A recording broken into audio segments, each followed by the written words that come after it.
দুই দেশ একই ধর্ম একই ভাষার মানুষ, কিন্তু সীমান্তে চলছে এখন কামানের শব্দ। প্রশ্ন হচ্ছে, একি শুধুই সীমান্ত যুদ্ধ, নাকি দক্ষিণ এশিয়ার বুকে ঘটতে যাচ্ছে একটি অঘোষিত যুদ্ধ?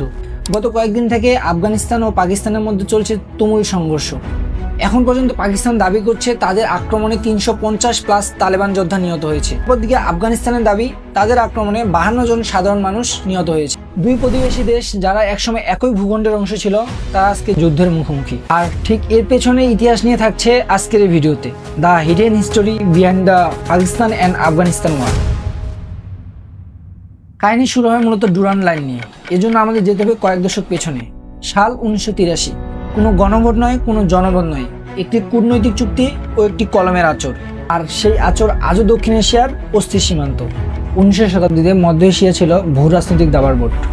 একদিকে ব্রিটিশ সাম্রাজ্য, যারা ভারত শাসন করত, অন্যদিকে রাশিয়ান সাম্রাজ্য, যারা মধ্য এশিয়ায় বিস্তার লাভ করেছিল।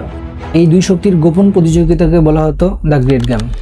ব্রিটিশদের ভয় ছিল, যদি রাশিয়া আফগানিস্তান দখল করে নেয় তাহলে তাদের ভারত উপনিবেশ হুমকির মুখে পড়বে। ব্রিটিশরা চেয়েছিল আফগানিস্তানকে একটি বাফার টেস্ট বানাতে, অর্থাৎ নিরপেক্ষ অঞ্চল বানাতে। এই উদ্দেশ্যে তারা আফগান শাসক আব্দুর রহমানের সাথে বৈঠকে বসে, কিন্তু রাশিয়ান শাসকদের কারণে তা ব্যর্থ হয়। সবচেয়ে বড় সমস্যা হলো, এই সীমান্ত রক্ষা কোনো জাতিগত সীমা মানে না, অর্থাৎ পশতুন জনগোষ্ঠীকে দুই ভাগে ভাগ করে দেয়। এক অংশ পড়ে আফগানিস্তানে, আরেক অংশ পড়ে ব্রিটিশ ভারতের অন্তর্ভুক্ত এলাকায়, যা বর্তমানে পাকিস্তান রাষ্ট্র হিসেবে পরিচিত।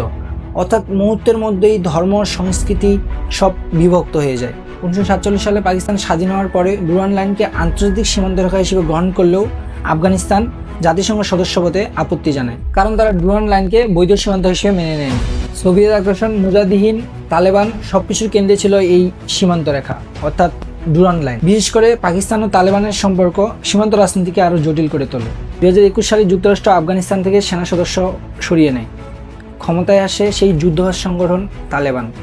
এই সময় গোপনে পাকিস্তানের ভিতরে গঠিত হয় এক সন্ত্রাসবাদী গোষ্ঠী, যারা সাধারণত টিটিপি অর্থাৎ তেহরিক ই তালেবান পাকিস্তান নামে পরিচিত, যারা পাকিস্তানের অনেক এলাকায় সশস্ত্র হামলা চালায়। পাকিস্তানের দাবি টিটিপি আফগান ভূখণ্ড ব্যবহার করে হামলা চালাচ্ছে। অপরদিকে আফগানিস্তান এটিকে সার্বভৌমত্ব লঙ্ঘন নামে আখ্যায়িত করে। আর এখানে শুরু হয় মূলত সীমান্ত উত্তেজনা ও যুদ্ধের সূচনা। যুদ্ধের ফলে পাকিস্তানের সৃষ্টি হয়েছে অর্থনৈতিক সংকট, আর আফগানিস্তান এখনও আন্তর্জাতিকভাবে স্বীকৃতিই পায়নি। এই সংঘাত শুধু দুই দেশের মধ্যে সীমাবদ্ধ নয়, বরং বড় শক্তিগুলো যেমন যুক্তরাষ্ট্র, চীন, ভারত, রাশিয়া এই অঞ্চলে ভবিষ্যৎ নিয়েও আগ্রহী। আপনার কাছে প্রশ্ন হলো, এই যুদ্ধে জয়ী কী হবে?